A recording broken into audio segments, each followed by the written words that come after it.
Hi there. Hi, everyone. My name is Jona. I'm a racialized settler on the stolen lands of the Squamish and Tsleil-Waututh people, colonially known as North Vancouver. Um, so I identify as a non-binary neurodiverse person of Chinese and Filipino ancestry. I go by pronouns they, them, and also cultural pronouns of Sia and Sila. I'm also a registered therapeutic counselor in private practice since 2019. My focus of my practice is on trauma-informed antidepressive decolonized therapy for mainly individuals identifying as queer, trans, BIPOC, and neurodiverse. Outside of therapy, I'm also a parent with two really amazing kids and a partner to my girlfriend Elaine, who's here helping with the kids. And I'm just really grateful for this opportunity to be here. So thank you, Nicola, for inviting me. Yeah, thank you for joining us today. Tidal System, can you introduce yourself? Currently, I'm the host, Corin. I'm a DID system of 13 as of recently. I am on the lens of the Kleetnitene. Hopefully I pronounced that right. I've been a diagnosed DID system for probably roughly 4 years, but been living with it for a lot longer. I do not personally myself identify as trans, but I do have a lot of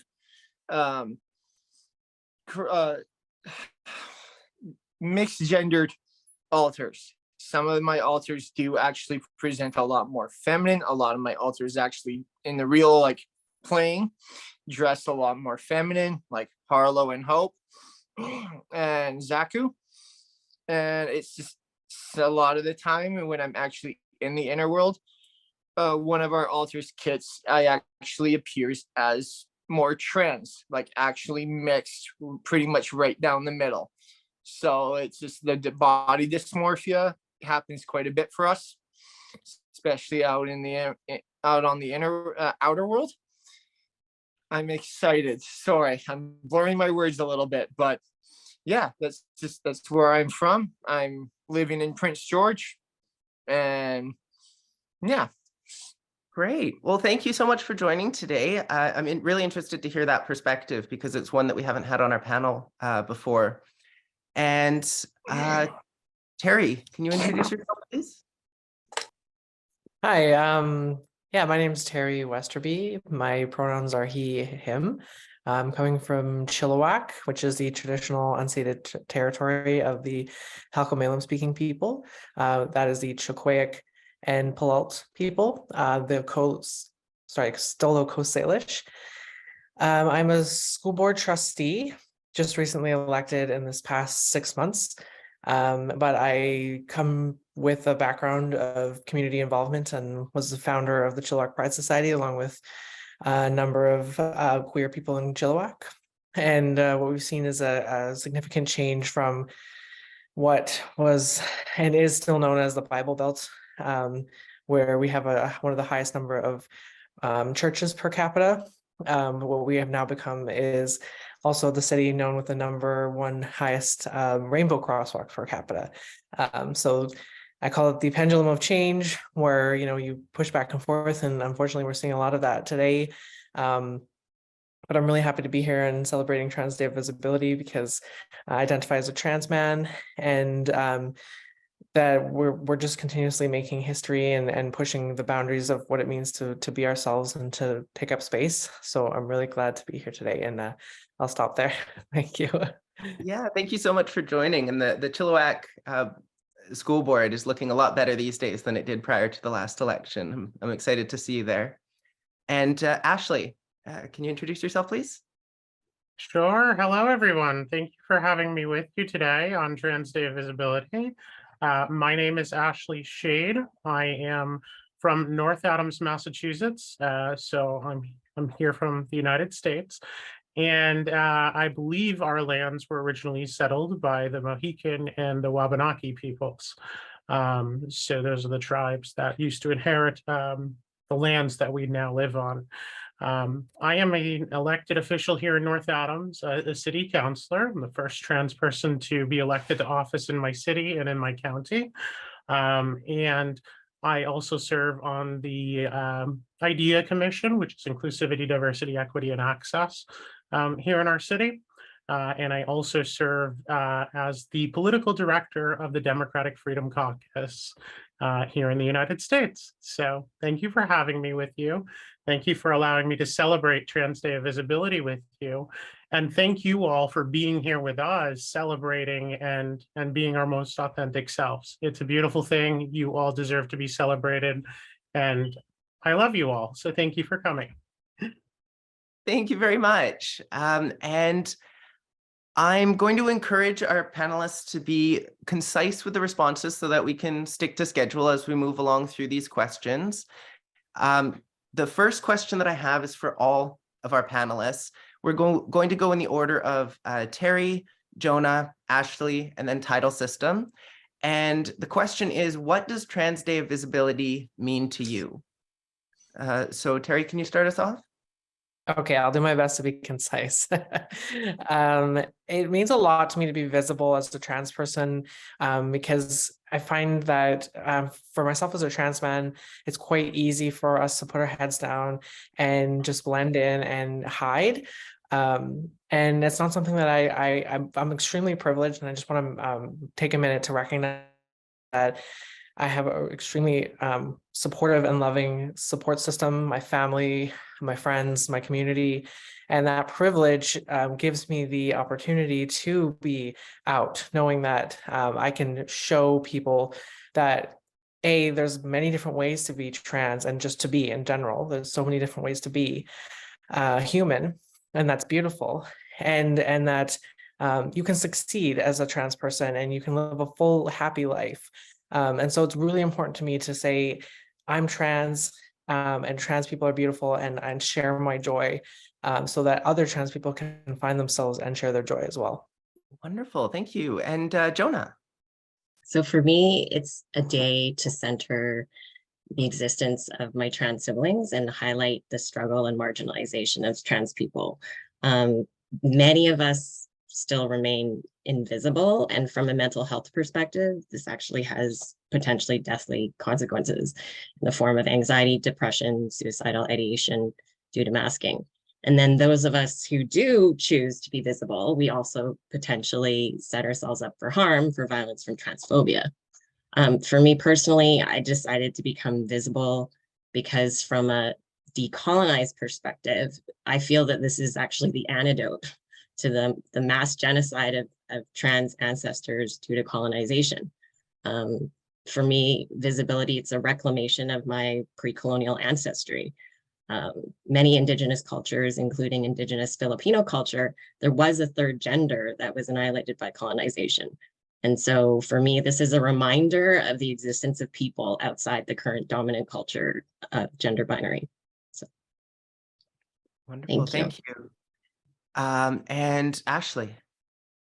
Yeah, so for me, Trans Day Visibility, this day was founded because we had Trans Day of Remembrance, which is such a sad day.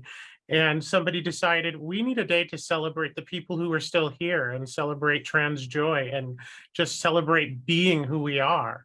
And I'm so grateful that somebody decided to do that, because I do the Trans Day of Remembrance vigils every year, and they're so difficult. But today I get to smile and I get to meet and see all these wonderful people who are living their authentic lives. For me personally, I am very visible already. I am an elected official. I have worked in politics on a local, state, and national level at this point. So I'm pretty well known out there. So for me, Trans Day of Visibility isn't about me being visible, because I already am every day. For me, Trans Day of Visibility is about raising the profile of other people who want to be visible and giving them a chance to amplify their voices. So that's what the day personally for me is about. It's really about highlighting all of you, because you're all wonderful too, and you deserve to be seen and heard. So I'm allowed to, I get to force that myself, and that's part of what I do being in politics. But this is my opportunity to raise the profile of others and put visibility and the spotlight on other members of my community. So thank you. Wonderful, thank you. And Tidal System. So I was a little bit conflicted, actually, just initially being brought into this. Like, I appreciated Nicola reaching out. We are the ones that put her name down on the list of her to people to contact for situations like this or just chats like this. But it's like, I have so many friends that I grew up with a Pride Center at the university in the town that I live in, and just going in there and volunteering my time and meeting so many people that identified as trans or were full on just like, celebrating and trying to be their most genuine selves as trans as they are. It's just, it brought me so much mental fortitude of just seeing so many people being out there, trying to be out there as their most authentic selves. And it's just like, some of the people that I do know in town right now that are trans actually were the ones to push me to start going through my own mental working throughs and seeing what I was dealing with. And they were the ones to really kind of put up that supportive wall behind me. So I want to try now to do my best to just be helpful in return if I at all can be. And just, I think it's about time that the world is not just particularly the States, because I know that there's a lot of gripe going on in the States right now, but worldwide, that my female alters could actually one day maybe just walk out onto the street dressed in the clothing that they want to be dressed in. And while I don't identify as being trans myself, where there wouldn't be staring, where it would just be more of a commonplace, or at least slightly more accepted, to where they could be their more genuine selves when they are walking around. And it's just, again, like, hearing what is going on out in the world is like, it does bring me down. And I don't want to just keep focusing in on that, but it's like, it's time for change. I think a lot more needs to be done. And that's kind of my honest viewpoint right now, where it's like, I don't want to be afraid that my female alters take over the body for a day and go hit the town. There might be people following me home. There might be people posting just negative things all over the internet, right? It's just like, I want them to be free just as much as I am. Yeah, thank you for that perspective. So we're going to get into a few questions now that are directed to specific panelists. And once you answer the question, I'm going to then open it up for any other panelists who want to chime in. There's no pressure to chime in, but if there's something that you feel passionately about and you want to touch on the subject, I want to give you that opportunity as well. So the first question is for Ashley. What can we learn from the US about how to protect Canada against following the same path of limiting trans rights? Oh, yeah, of course. What a great question. Well, let me start by saying, here in the United States right now, we have between 350 and 400 pieces of active anti-LGBTQ legislation throughout the different state houses around our country. And these are all at the state and local levels in different states around the United States, and several on the federal level, which are never going to get passed, at least not now, thankfully. What do we do? Well, we fight back. We get together, we rally, we bring our allies together, we show up, we speak out, we never be silent about what's happening. When I look at what the state of these legislations are in the United States, it is a direct comparison to almost 100 years ago. and what happened with the Nuremberg laws in Germany in the 1930s. These laws are meant to dehumanize and demoralize people, and it's the exact same strategy that was used back then. However, as terrible as that is, there is still hope because we still exist. And that means we can fight. So it's important that we don't give up hope. It's important that we fight back. We have states in the United States that are safe. We have states actively passing pro-trans legislation, pro-LGBTQ legislation, protecting our rights and our freedoms. So my role as an elected official is to protect my community and continue to push for legislation that protects our freedoms. And my personal goal is to make Massachusetts the safest place in the world for LGBTQ people. That is my goal. That is my end game. And then once I achieve that, I get to do it at the federal level. So my purpose is to fight for our community, and I will fight for every last one of us so long as we exist and so long as I can breathe. Wonderful. So well spoken. Thank you. And it looks like, Teri, you have a comment you'd like to add to that.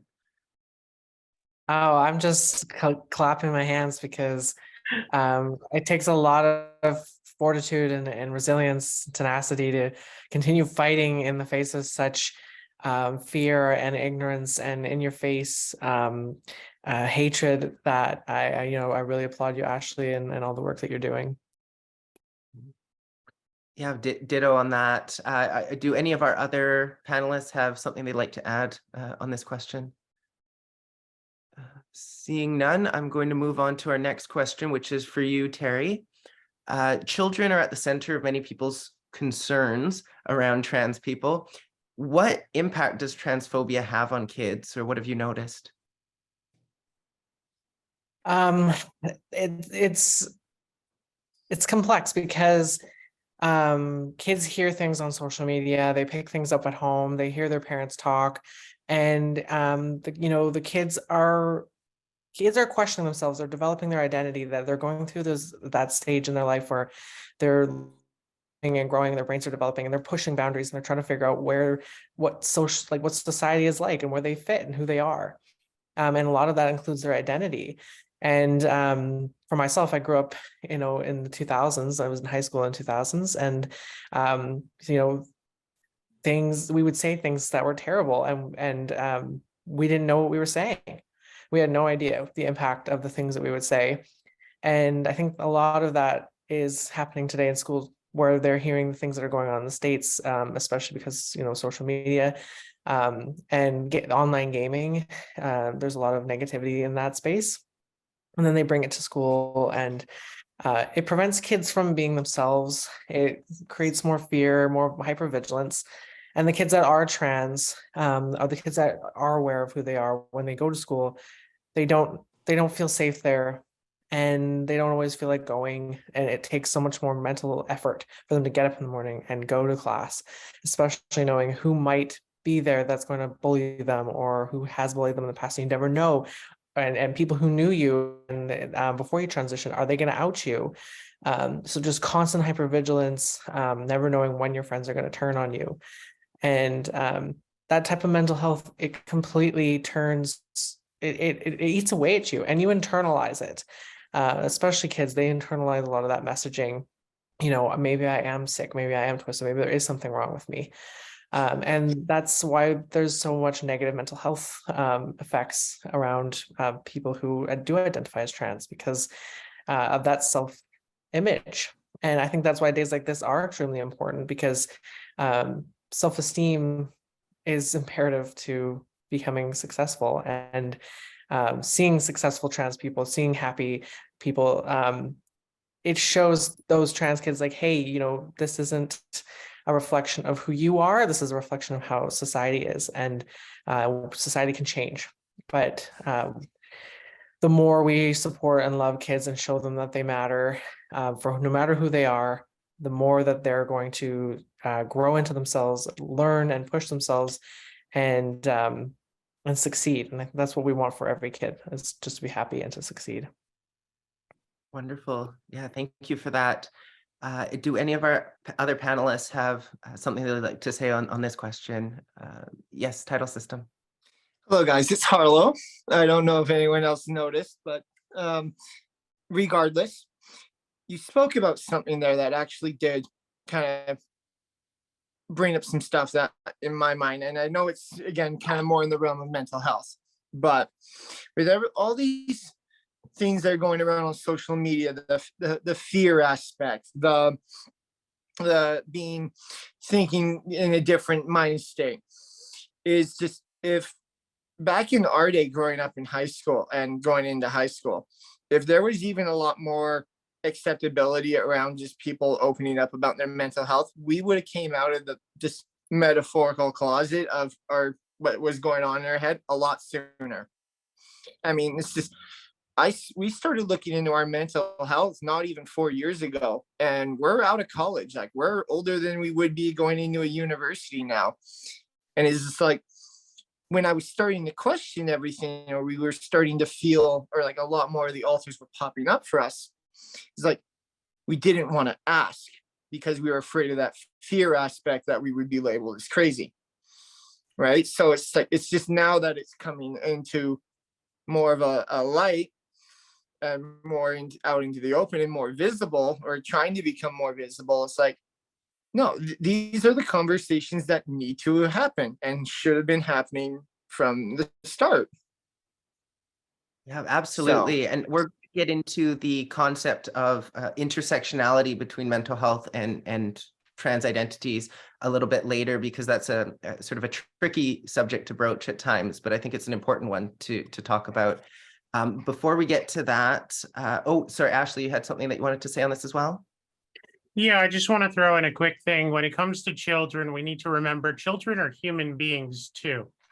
Okay, too often they use this excuse that children don't know anything. People know who they are. And for me personally, I believe we should live in a world where all human beings have the right to live with dignity and be their most authentic selves, so long as they aren't hurting anybody else. And that is how we need to progress our society. We have to make that a societal change, and that starts with each and every one of us by supporting and loving human beings, and stop judging people based on their age, saying they can't make a decision. People know who they are. Let them live. And we need to stop governments from interfering in the healthcare of children based on this discriminatory hatred and bigoted viewpoints that they know best. Well, I'm sorry, but individuals know what's best for them, and their medical providers do. Here in the United States, that's a big problem. Hopefully you won't have to face that in Canada, but thank you. Yeah, Well, thank you. just if I may really quick, is like, we were walking through the mall that's in our town very recently. I was thinking it was only like 3-4 days ago. We saw two parents walking, and they had a small little, like, a younger child with them. She must have been about 7 or 8. Just very male, or just masculine, kind of just presenting a man wearing a like full blown dress. And we were like, those are some cool parents, and that kid is rad for just being that, like, open-minded. And it was like, I gave the kid a high five. I was like, keep rocking it. So yeah, I love to see parents that just allow their children to be who they want to be. So my next question is for Teri, for Jona. Visible intersectionality is important, but the more layers of marginalization you add, the more difficult it can become to navigate the world visibly. So how does being a person of color affect or change the way that trans people experience the world? Yeah, so you've sort of named it already, that when we consider this question, we consider the idea of intersectionality, right? And that's, of course, the term that was coined by Kimberly Crenshaw. So, which is the idea that it's a complex, cumulative way which we, and this affects all of us because it's layering upon layer of different forms of discrimination, basically. So in the case as a person of color, it's racism. But if you also occupy other intersections, such as maybe being a female at birth, et cetera, so sexism, or in my case, I'm neurodiverse, so ableism, or being of a different class, or all of these things overlap. And we can think of this as, in my case, like why it's so significant is that this compounded effect, and I sort of spoke to this earlier, has some pretty serious consequences.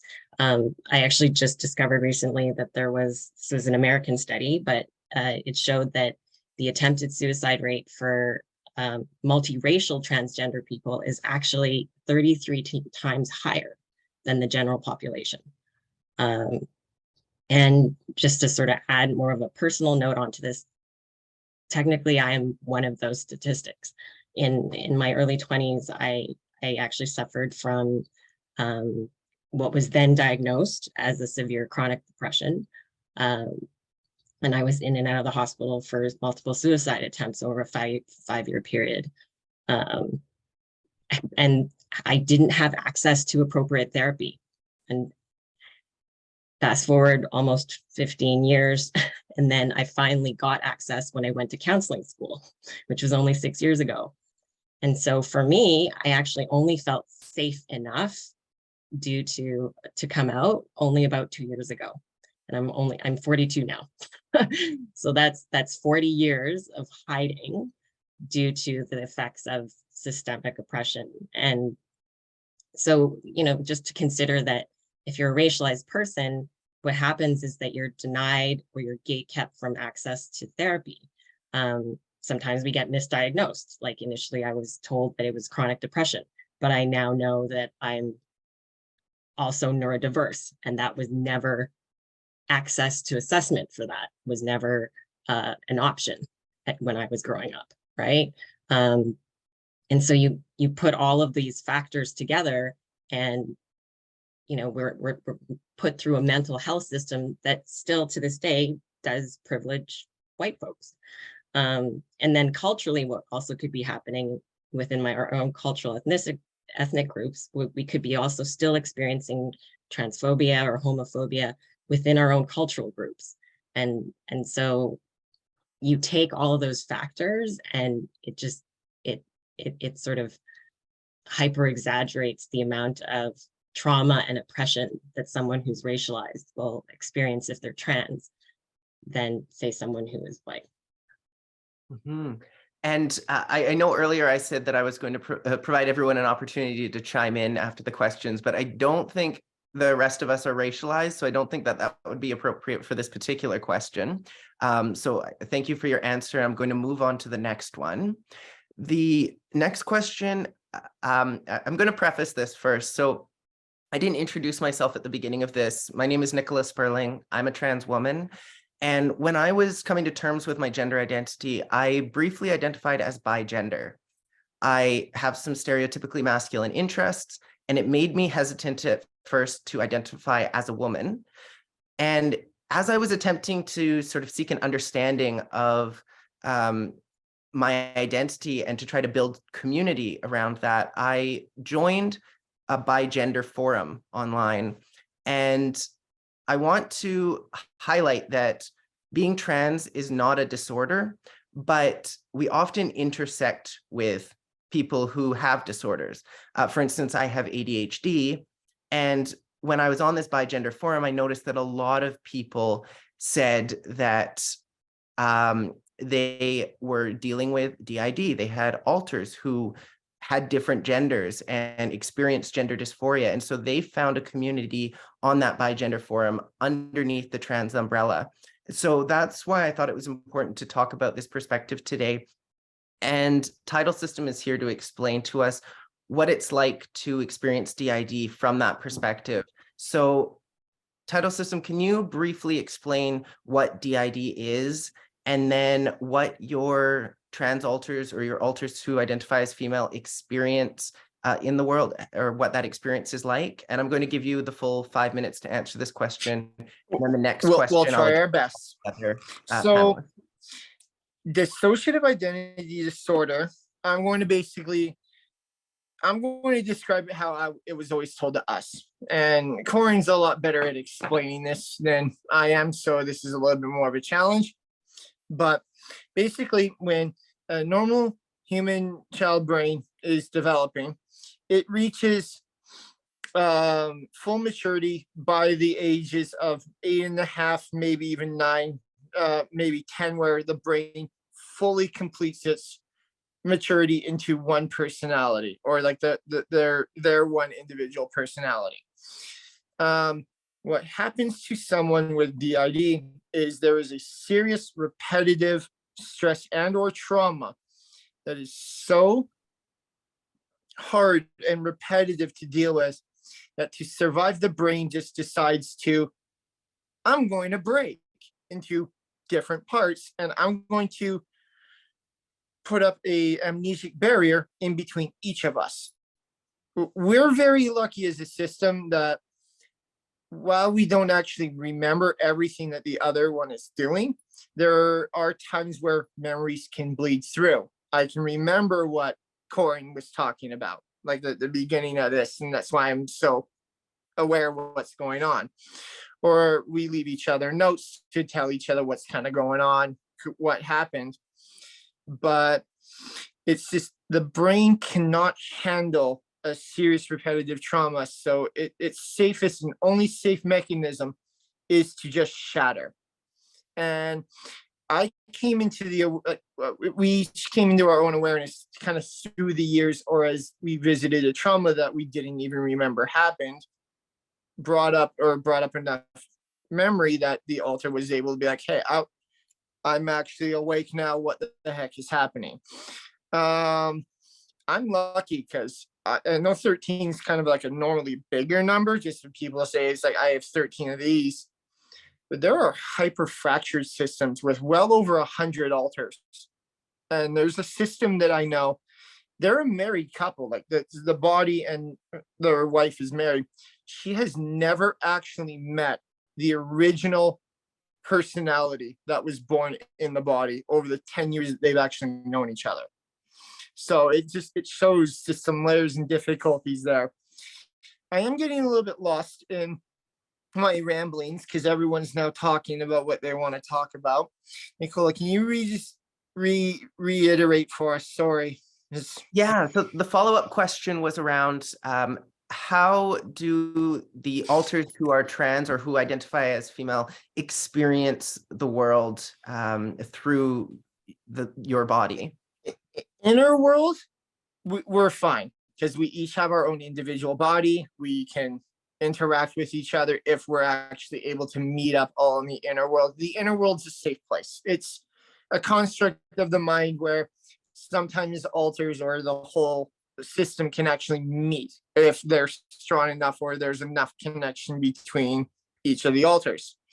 But in the inner world, outer world, for me and Zaku, because we're the two females that are representing female alters, is dysphoria.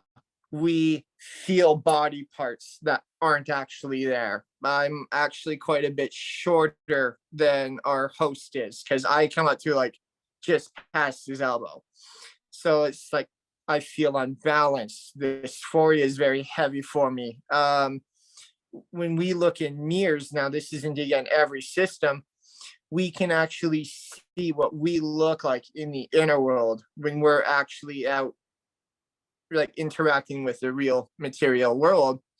So it's like Corin, our host, has actually bought us these just so dysphoria doesn't hit as hard, or she's bought us particularly like items just for around the house. If we're feeling heavily dysphoric, we can wear something where we're not in the public view or getting judged. But it's just, it is still hard.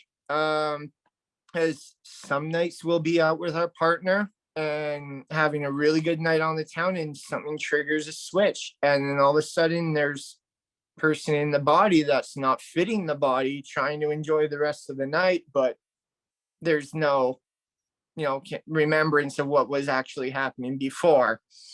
And so that can be very, very challenging. And a lot of DID systems are, we're silent about what's kind of going on. I think as long as well with trans visibility, there should just be, like was mentioned earlier, it kind of goes hand in hand, or there are some aspects of trans visibility that should go hand in hand in regards to mental health and what the person is actually feeling, however they present with themselves or present themselves out. Because it's like I can get along really well with Corin's masculine form. It's just it doesn't feel like me, even though I seem to be rolling with it. So yeah, it just I don't know how much more. If anyone has a question, you guys can feel free to pop in. I mean, I'm willing to chat. Yeah, thank you very much. We will have an opportunity once we get through these questions for all of the panelists for folks from the audience to pose questions. So if anyone has interest in that, you'll be able to put a question in the chat for I Tidal was System. more meaning just with the panel at this moment, but I guess I should have more been pinpoint on that. Oh, sure. Yeah, I can open it up if anyone from the panel has questions. Personally, what I found quite interesting in reading the experiences of people with DID is that transitioning where it would work for many trans people, it doesn't necessarily work for people with DID, because I guess similarly to perhaps someone who's genderqueer or non-binary, a full transition, I shouldn't say full transition, but like a transition from one gender to another gender isn't going to work, because the alters are still going to be dysphoric. It's just going to be a different set of alters that are experiencing that dysphoria. And it's a very complex issue. And I really appreciate you sharing your perspectives. Does anyone of the other panelists have a question for Tidal System at this time? Hearing none, I'm going to move on to a question for everyone except Tidal System, because it is sort of related to this conversation.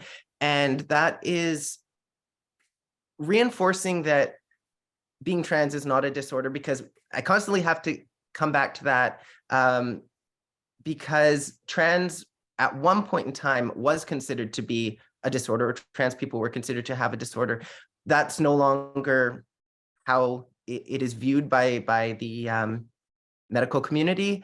And at the same time, there are all of these intersections where people who are trans have disorders. And so that's a conversation that has to be talked about. There's a significant amount of mental health issues within the trans community that's also a part of how we're treated in the world. And if we were fully accepted, those issues wouldn't exist.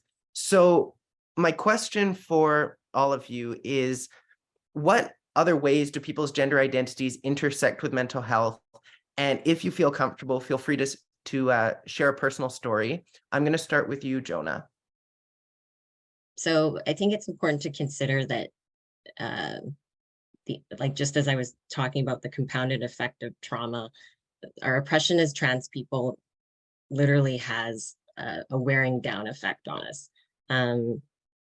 And we do this this wearing down comes in the form because we have to mask who we are.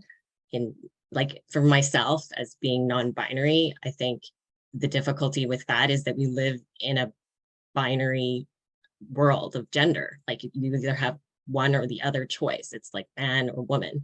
But when I experience the world, it's coming from a place of feeling like, well, maybe similar, not similar, because I want to just uplift that Tidal System has your own unique experience. But for me, how I experience my gender is that I have some days aspects where I feel more femme, and then aspects where I feel more masculine. But what happens is that for me, like the accumulation of all these being stuck in a gender binary, it comes in the forms of microaggression, and it comes in the form of people making assumptions about me and assumptions about who I am. So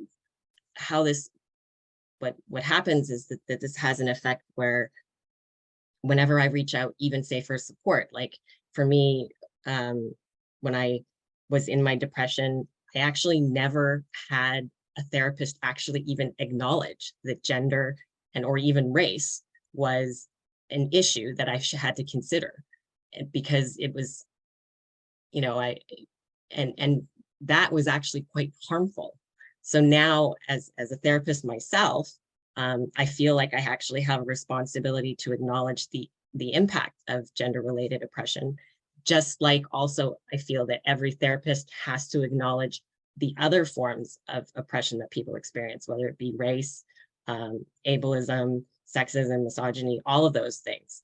And so, like, one of the big missions I've had lately is in the mental health community, that we should be talking about gender regardless of whether or not you have trans clients or not, because even cisgendered clients or people who do identify in the gender binary will experience effects from being stuck in this system.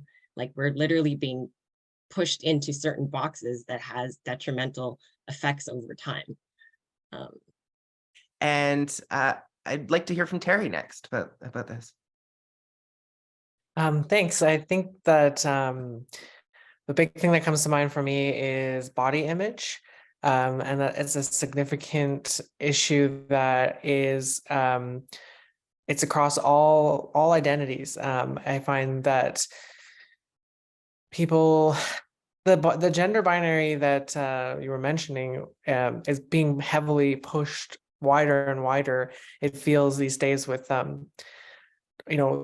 fitness, the constant drive to have a six-pack and be ripped and be huge, and even just to think about the average size of a beefy man back from the 70s compared to today, and it's like 3 times the size. Like so there's a big push for body image across cisgender, transgender, non-binary, like you name it, being thin, being the Barbie doll, all those types of gender binaries are being heavily pushed on all people. Like it affects trans people, it affects cisgender people, and I think that's a really significant thing that I know for myself, for the trans mass community, going to the gym is a huge part of that transition piece, where we really have to have a man's body and really push hard to get ripped and get big, and really that helps us affirm our gender. But it cuts to a point where you have to be really cautious that you're not falling into eating disorders, and really your body image is a reflection of who you really are inside and not what society is trying to tell you to be. And you see a significant rise in body image issues and in eating disorder issues in youth today. And I think that's one of the biggest things that is a big red flag for me that I worry about in our youth today is that body image piece, and how that affects all sorts of things about depression and anxiety, and where that leads to. It worries me. And there was one more piece that I wanted to say, but I've lost it now. If it comes back to me, I'll raise my hand and add. Yeah, we'll go to it. Ashley, and if it comes back to you, we can touch on that. But thank you for sharing that piece on body image. That's something that I struggle with as well. So I'm glad you brought that up. Ashley. What hasn't been said, right? Wow. I think we hit the nail on the head. I think every human being has body image issues for sure. I think that's a normal thing across being human. But it especially affects the trans community. I know it affects me myself personally when I see who I am in my dreams and what my soul is supposed to look like. It doesn't look like this. I'm not physically where I want to be, where I feel like I'm truly representative physically of who I am as a human being, or who I want to be, or that it matches my soul. I definitely appear more female now than I ever used to, which is great. But I still have work to do on myself to make myself more comfortable with my body. And I think that's a lifelong thing for all of us, finding comfort in our own bodies. And some people may never do that.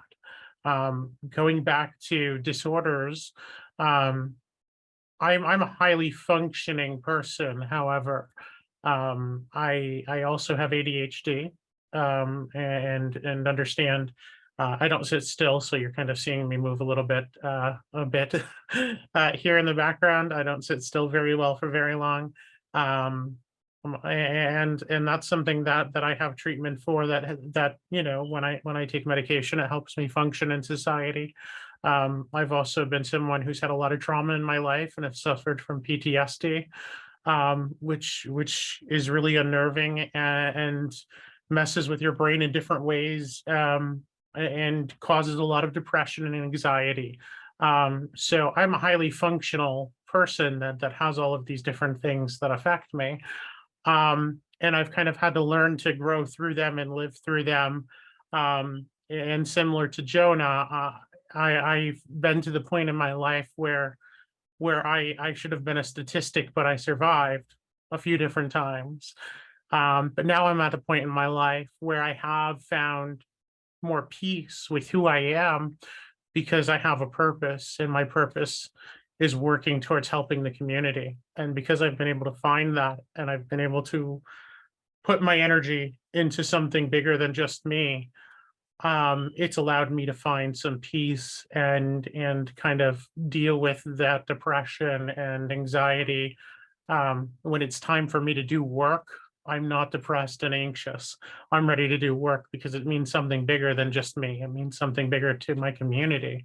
And so that helps me in so many ways function, because I can put my energy and efforts into something that I care about and believe in.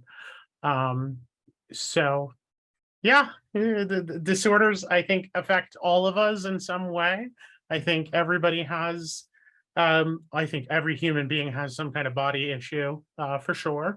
That's common. And honestly, at the end of the day, all of us need to just look in the mirror.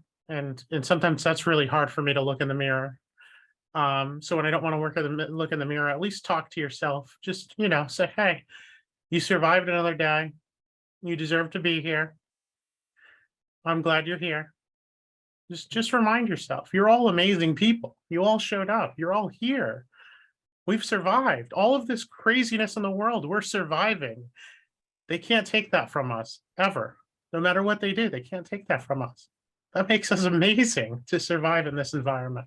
So at the end of the day, just, I'm proud of all of you, and thank you all for being here. Yeah, thank you for that. I think as advocates, we've probably all found some level of peace and purpose in giving back to the communities that that we think need support. And I know that for me, it's a huge part of my advocacy work is being the change that I want to see in the world. And it did come from a place of being depressed and not feeling like I had a purpose and needing to find something to focus my life on. Coming back to you, Teri, did you recall that thought that you were having? I did, and ironically, it was about being neurodivergent and having ADHD, which I also have, and how masking is something that I'm learning about for myself, and when I mask and how I mask, and recognizing that and how that actually changes. It doesn't change me as a person. It's not a different identity, but I can, in a sense, understand what it would be like, perhaps to have a bit of what Tidal Systems experience of switching, in the sense of when your mask is on and when your mask is off, and what that might be like. So I just I wanted to bring that up because a lot of neurodivergence and trans identities overlap, and that masking piece and that identity piece, it's something that a lot of people struggle with, when to mask and how they mask, and unmasking as well. Yeah, thank you for making that point. My next question is for all of the panelists. Nicola, if yes, I may, I'd hate to extend this, but is it you, Jona and Teri both brought up something, whereas like before I even knew what exactly it was that we were all dealing with, I was masking continuously. 100%. I never let my mask down. I was like, my alters, even when they first met my psych, they were like, we are Cohen. When we're out on the front, we are him. We memorize everything that he does, his characteristics, what he does with his eyes, whatever he does with his hands, and even his noises. We're supposed to be him. Where I think just as people that are advocates, it's just while we are here to ask questions or answer questions, it's good to also ask questions. Ask people that are in power or ask people that have more knowledge, because when it comes to the statistics of the ideas that I last saw them or heard of them and actually got verified information of, only 7.4% of the total population of those with DID are professionally diagnosed. And it's just like when you go onto TikTok and you see, or social medias, and see so many systems everywhere, that's a lot of systems. That is like thousands of people on these platforms that are DID that probably haven't even been professionally diagnosed yet. And it's just like, so it's just there. I think there does need to be a little bit more of a balance. Is just like, as advocates, as we try to help, it's just also asking questions of our own and actually starting to get more just shared information, again, more in the mental health field. That's why I'm enjoying this chat with people that are trans advocates. And it's just, I hope that any of the information that we have and we letting out right now is being heard by you guys as well, equally. And it's just, I'm not trying to bring in any imbalance of knowledge or anything like that. It's just, I wanted to be vocal. I think it's important that we pay a lot more attention to mental health and figure out better ways to support people who are struggling with mental health issues. So thank you for bringing that up. And sorry it took so long. No worries. So my next question is for all of the panelists. And the question is, why is visibility among trans people important? Obviously, today is Trans Day of Visibility, but why is that an important thing? And also, is it important for not just trans people to be visible, but also for trans allies to be visible? And I'm going to start by asking Teri. The one thing that I've found in my experience is that allyship is imperative, or has been imperative for me in my success, because when you're alone in a room and you're alone in a space, it's much harder to be vocal and speak up and speak your truth and be authentic. You don't know if you're safe, and that's why obviously in places like schools, it's important to know that everybody is your ally, so that you come to school safe and open and ready to learn, and you don't have to be vigilant about your personal space. You can just be open. So allyship is important for everybody, period, to know that they're in a room full of safe people that love them and care for them and aren't going to attack them. And that's just something that's important. Maslow's hierarchy of needs, right? Safety is definitely on there. So that's why it's really important for allies to be visible and say, hey, I'm here for you. And you know what, no matter what happens, I've got your back, because that gives us all the courage and space to be visible, be authentic, and to speak our truths and to take up space. So whether you're trans or whether you're a trans ally and you're not trans, if you have the space and the safety to do so, please speak up. Please let us know that you've got our backs, because that creates space for us all to grow and to move into our power. Yeah, thank you. That's a really important point. Jona. For me, the importance of visibility, when I really thought about it, and being that I came out so late, I actually really came to about my kids. And what I wanted is my kids to know that it was safe to be who they were. And I could only actually do that by demonstrating that myself, and by being visible. Because without being visible, then how could they know how to do that? But the importance of allyship is also equally as important, because we still live in a dominant culture where it's a gender binary that doesn't necessarily fully support that. Like, I long for the day when it becomes normalized to just actually refer to all people as they first, because they're not going to make an assumption about their gender, or that they are going to introduce themselves and say, like, as an ally, you can say, hi, I'm so-and-so and I identify as this, but like, what are your pronouns? It's so important for allyship in that to actually allow all of us who identify as trans to really exist in the world. We need to know that you see us too, even though you belong to the gender binary. And I named a couple of ways that you can do that, but if we really truly are aiming towards a truly inclusive world, then we need allyship from everyone to demonstrate that we do accept and we acknowledge everyone's differences, and how this makes us so much more of a diverse and beautiful world. I'm noticing I'm feeling quite overcome with emotion today. For me, this was a really big deal to show up as myself. Today is actually the first public day that Jona came out, because my legal name is actually Shia. And so, you know, I'm noticing today that I'm having a really hard time processing what everyone is saying, but Much love. I'm just really grateful to be here and be able to show up for my trans siblings. So Yeah, pardon well, me if I don't sound all put together right now. You sound I great. do And have- I want to thank you so much for being here today and for presenting us with your authentic self. It's really appreciated, and I think you're bringing a lot of value to this conversation. So thank you so much. Ashley, would you like to touch on this question? I think Tidal wants to go, so I'll let Tidal. Sorry. take it. And just while I have it in my mind, Jona, nothing but love.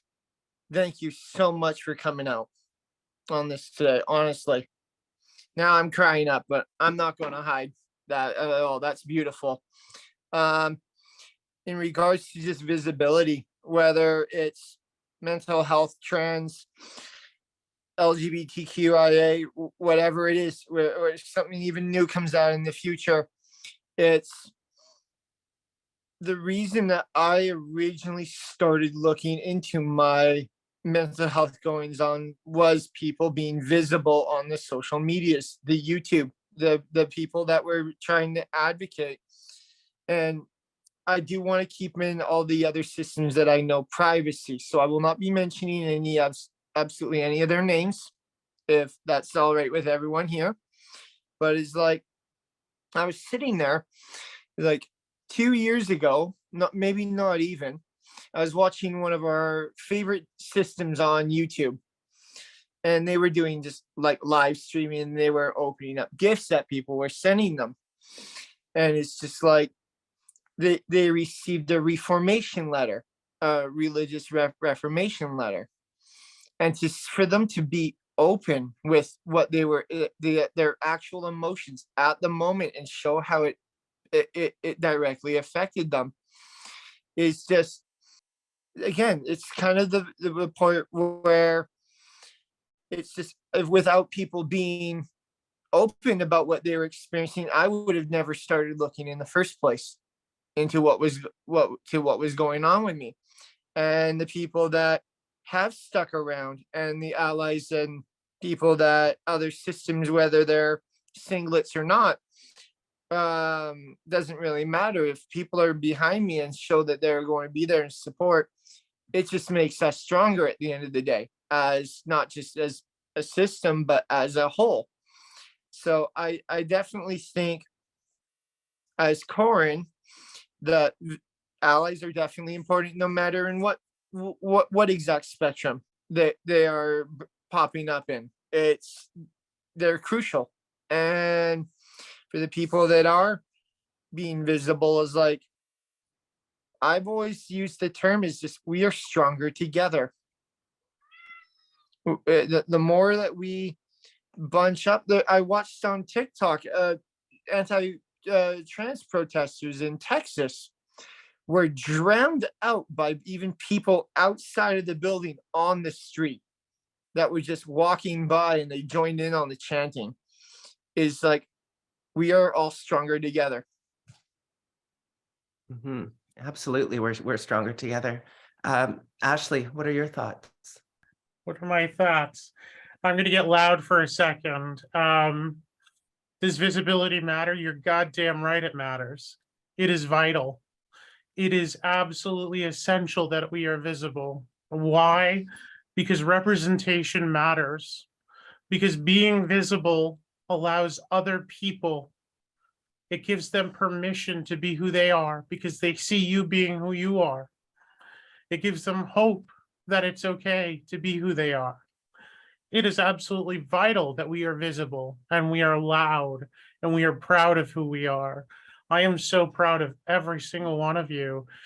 Jona, that was beautiful. And I see you're still emotional and you have every right to be. But also remember this, you are amazing. Don't ever forget that. Everyone here is so amazing. I am honored to be a part of this panel with such amazing people who are so authentic in who they are. That is the human condition. Shakespeare said it best, to be or not to be, right? This above all, to thine own self be true. That is life. You have to be true to who you are in order to find happiness in this world, in order to truly live life and not just be alive, but truly live. You have to be authentic to who you are. As far as allies go, do allies need to be visible? Well, let me break that down for you. Allies need to do three very important things. First, allies need to show up because there aren't enough of us to win these fights on our own. We need our allies in our corners. We need them to be here with us, by our sides. Second, we need allies to raise our voices. Allies are powerful and they have more platforms than we do, but they can't talk directly about the issues we face because they don't have those experiences.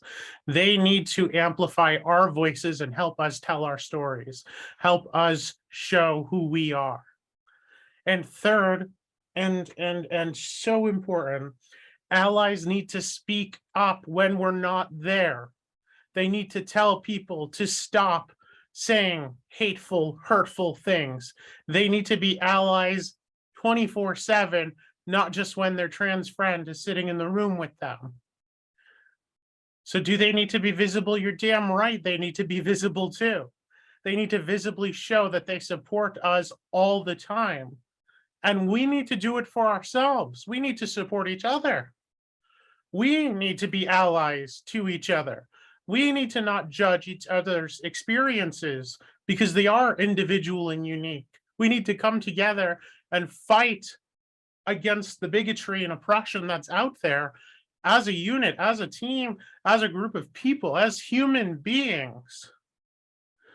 My ultimate goal is a world in which all of us, every human being, can live their life as their authentic self, so long as they aren't hurting others. Every human being, from the time they are born, that is a God-given right, if you will.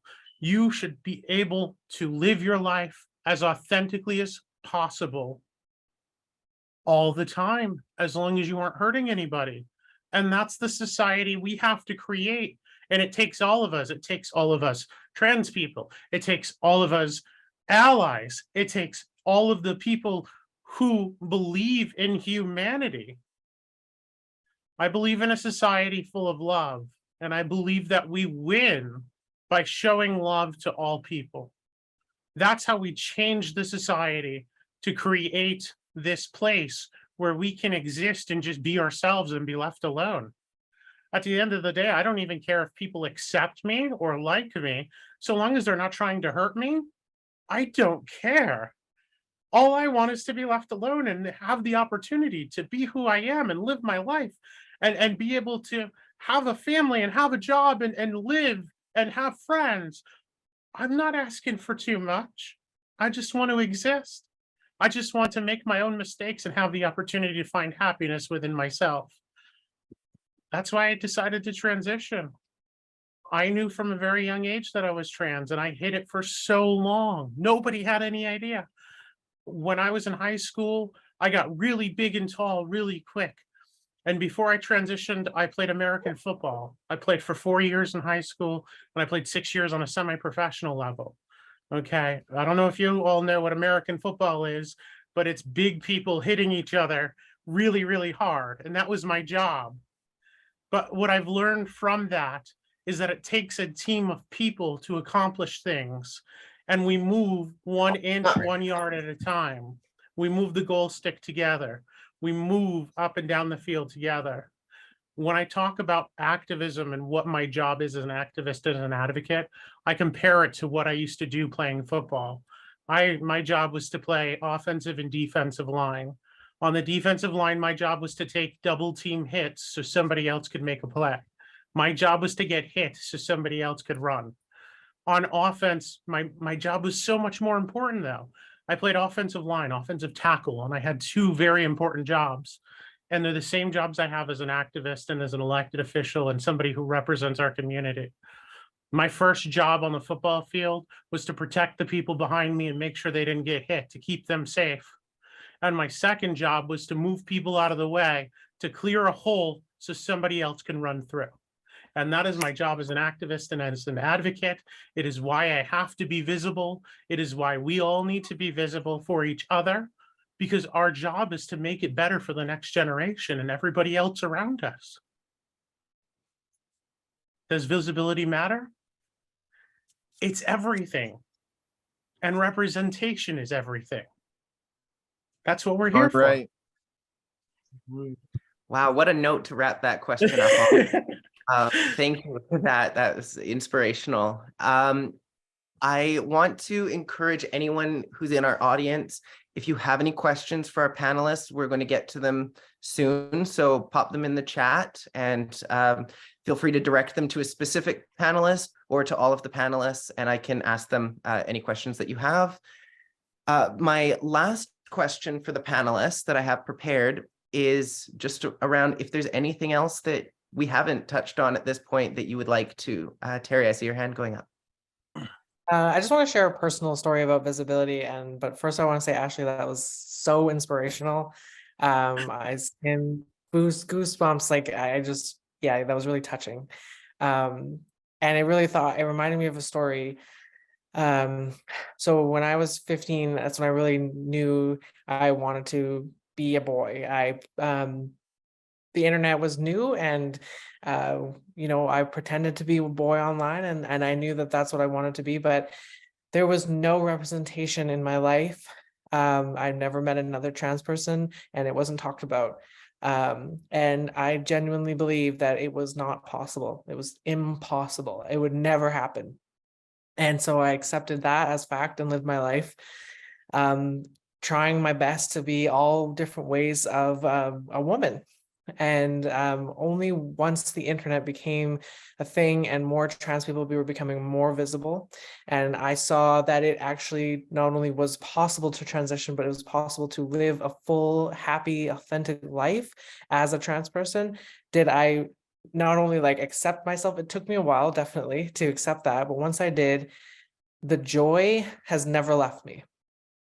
And that's just something that once you get over that, once you get to that joy, hold on to it, and don't let it get poisoned by the fear and hatred of others, because that joy is what we live for. Like Ashley was saying, that authenticity, that being yourself, that's everything. So I don't want to hold the floor too long, but I did want to also talk about the argument about protecting children, the innocence of protecting children, and the children innocence. That's what there's a lot of fight about. But I just want to point out that it's not about that. It's just a smokescreen. It's just they pretend that that's what it's about. But they sell Playboy bunny gear for teenagers. So it's definitely not about protecting them from sexualization. That's something that cisgender and heterosexual people have always been sexualized. So don't get sucked into the arguments that they are making that we all know are not real. We call it getting into the weeds in politics. Just keep the high ground. They go low, we go high. We know that that's not what they actually care about. They don't care about protecting kids. If they did, they wouldn't be fighting us. So I just wanted to mention that piece because I know we hadn't really touched on it too much. And I will stop talking. Yeah, thank you for that piece. That's an important one to bring up. Do any of our other panelists have something that they'd like to mention before we get over to the questions from our audience? Ashley. Yeah, I just want to throw this out there. Everybody here, I'm going to reiterate how amazing you are just for being here. Showing up is half the battle, right? And you all showed up. You showed up to be here. You showed up to listen. You showed up to participate. So everything that we just talked about, you're doing, all of you. And it's amazing. And I just want to reiterate how amazing it is for us to come together. We have an international panel here. We have people from the United States and Canada. It's international. It's beautiful. I am so happy today because I get to spend my time talking about things that matter to our lives and about good things for all of us. To me, that's beautiful. And to see the emotion and joy on the faces of these other panelists when they talk about what it means to them to be who they are, that's what it's all about. That's everything. So thank you for sharing that. Thank you for showing your joy, showing your emotion. I love you all, and thank you. Thank you very much. Tidal System. I deep down know that if it wasn't for the people that I do know that are trans, the people that aren't even trans, the people that have shown up for me, the people that are willing to support and line up next to me or not line up next to any of us, is we would not still be here without them. And those exact people. Like, it's just, I know I've mentioned it a few times, but it's like strength in numbers. And like Ashley's been saying, is like you guys all showing up. This is a large number of people right now that are present, witnessing and experiencing this and going through this. So it's just from all of us, like not just in this one body, just thank you guys, like 100%. Thank you. I noticed a question from Jessica, who asked, is there such a thing as too much allyship? Does anyone have thoughts on that? Ashley. Yes and no. Usually I would say no, but there can be when allies put themselves in front and try to speak for us. That's the only instance where I would say where allies can do too much sometimes, where they want to be so aggressive that they start speaking over us. That can be a problem sometimes. But otherwise, when it comes to showing up and calling out bigotry and hatred, we need allies to do that every single time. So in those cases, no, they can't do too much. But when it comes to raising the voices and awareness, it is important for allies to remember to step back and amplify the voices of the communities experiencing what is happening to them, to allow those voices to share their stories and amplify them rather than try to speak for them. I have another question here from Beck. As a cis person and vocal ally, people sometimes come to me to ask respectful questions. I answer based on my experience and research. I will never want to speak over trans voices, but I also don't think trans folks should have to always answer questions. In your opinion, when is it okay for an ally to answer general questions, such as helping folks understand different pronouns? Yeah, I'll jump in on this because it sounds like something where what I talked about with allyship. So to me, if you want to learn about the trans community, it is your responsibility to educate yourself. You can ask people and you should ask questions, but don't always expect every trans person to be willing to explain every time somebody wants to learn something about the community. As an ally, if you are willing to help educate people, absolutely. I'm 100%. I get asked questions all the time. I'm very open about it because that's me, but not everybody is comfortable answering questions, right? Not everybody, or in some cases, questions are just not the appropriate setting to talk about certain things. So if allies want to answer questions and a trans person doesn't want to, it's absolutely appropriate to help educate people. We need more education. Education is so important to winning more allies. When I talk about speaking over the community, what I mean is if a trans person is trying to make a point or share an experience or talk about an issue, as an ally, you want to amplify their voice rather than try to come up with your own answer in your own way without taking into account what the trans people or the people who experience that are saying. Similar to, not just trans allyship, but people of color have a different experience than many white people, right? And so it's not okay for a white person to talk over a person of color about their experiences, but it is okay for a white person to amplify the voices of a person of color who has shared their experiences by sharing their story, by sharing their voice, by crediting them and bringing their voice to the table. That is how you be a better ally. So yes, answer and educate, but don't silence other voices, amplify them instead. So that's what I mean by that when it comes to the ally thing.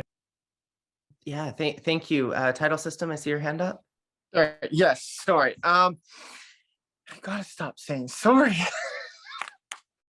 Because I know this is open conversation, but I'm going to stick to kind of the field that I know on, and that field is just the more mental health side of this, if that's just all right with everyone on the panel and everyone else here. Is allies for us is just be careful, be like where there's a situation involving two systems. Again, just for privacy, I'm not going to actually mention any of their names, but where they had a situation come up where an ally wanted to help them out on their social media platforms and just be an advocate and as best of an ally as they could. And they started helping out by writing scripts or transcripts for the video and what was wanting to be talked about by the person that was doing, or the system that was doing their videos. Comes out to the fact where there's a disagreement between those two, and the advocate that was trying to help this system ended up fake claiming and actually going against the system that they were helping, and even enough to take them to court. This advocate somehow managed to turn it around on them to where they actually developed even more alters and more trauma from them actually trying to help and be a beneficial source of information. So I do get the fact that advocates do and allies do need to work together. There needs to be a blend in the teamwork, but be mindful that it's just talk about things clearly beforehand, or try to get a verified source of information or an official source of information that you know to be completely true or a lot more safer to actually follow than just assuming and getting yourself turned around or going against the person that you're trying to help or those people that you're trying to help. So it's just, I think allies are incredible things and they're needed. And Teri, I see your hand, so I'm going to give you the control here in a sec.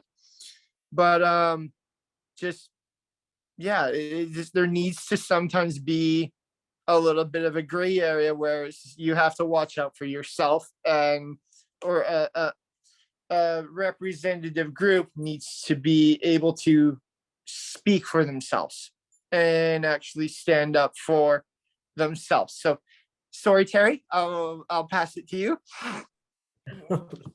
Thank you. I just want to actually double down on that in since the request is how to be good allies. I would say, just as Ashley said, definitely do your own research. But if you were to approach a friend of yours that you know is trans, to ask, questions, which I absolutely would invite you to do, given your relationship with those people,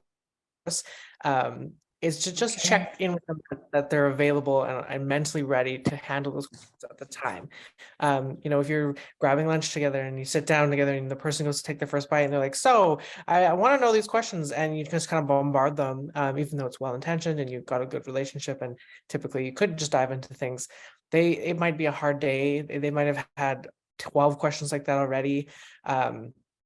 And they might just not be in the mood to talk about it anymore. And it's not personal. And of course, they would always, usually for me anyway, I would always be willing to talk to people, but there are a time and a place where I'm just tapped out, and I'm always welcome to having those conversations. Just sometimes I'm not in the mood for it, and just want to be conscious of that we do a lot of our own allyship and lifting up other people's voices. So sometimes it can just get really tiring, and sometimes we just want to have like a lunch and not talk about stuff.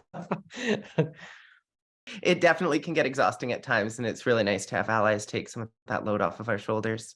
This is the period where I was going to open up discussion to members of our audience who might want to provide some input. I want to thank all of our panelists for joining us today. I think you all had some incredibly insightful perspectives, and I really appreciated hearing from you. I hope our audience gained something valuable from this discussion. And like I said, if anyone from the audience wants to speak, this would be the time to do it. While it's quiet, I will also say thank you, everybody, for being here and for listening and for being great allies and for everything you've done. And thank you, Nicola, for having us. Kat Webb, looks like you'd like to speak. Feel free to take yourself off mute and say your piece if you like. Thank you I kindly. didn't even realize there. Sorry, Nicola. Thank you for putting this on. I was on mute there for a little bit. I didn't even realize that. So thank you for putting this on. Oh, absolutely. Thank you, Jessica. Kat, yes. So I just wanted to say, thank you for doing this. I really appreciate everybody's work. I am so grateful. I'm genderqueer, and I have been since I was 14, before there was a word for it. And so, today I was at the Trans Day of Visibility in downtown, or at the park, and it was set up by trans kids. I was just so amazed that these little beautiful trans kids came together and they were like, we don't have a Trans Day of Visibility, so we're gonna make one. And I was just like, you little babies need so much love and protection. And I'm so grateful for everything that everybody's done to make this world softer for my trans son. I love it that you people are all doing this. So thank you, and big love. I'm holding my computer so I can't, but hearts to everyone. Thank you. Thank you so much for the kind words. Mercy. Okay, well, I'm not going to show you the dark because it's dark. It's late here.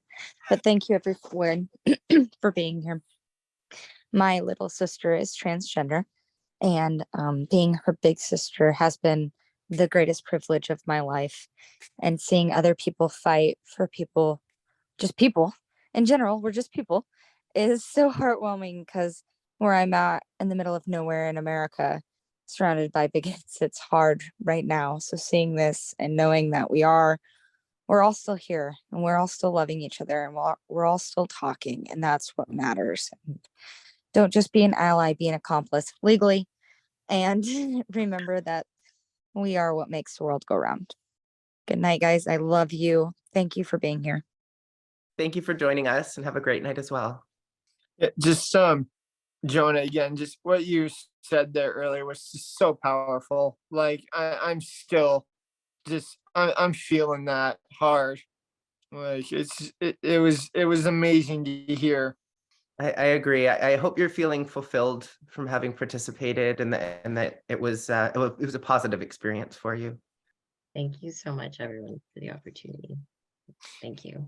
Jona, if you have us on email, sorry, one sec, Sister Diversity, just if you have me on email, anytime you call, we will stand with you. I don't care the distance. Thank you. And diversity. Hi, this is coming from one of the senior members of the community. And it's nice seeing all these younger people here learning and talking about what they're going through. The seniors have gone through this. I mean, the trans community that I originally knew didn't even start transitioning until they were in their 60s. You guys are being able to transform now, and you can live your lives fuller for a much longer period of time. Thank you for being you. And just one last thing is that one of the things that I've learned, this is from Jaylene Time. She speaks of allyships. She says, no, let's call an accomplice. We're here also to be your accomplices in making things happen for you and the overall community. Reach out to us. We're there for you. Thank you so much for being here and for the kind words. It looks, oh, Ashley, you have something to add? Yeah, I want to give, I'd like to give just kind of a closing statement here from myself. First, Mercy, thank you. I love you. Thank you for coming and watching us.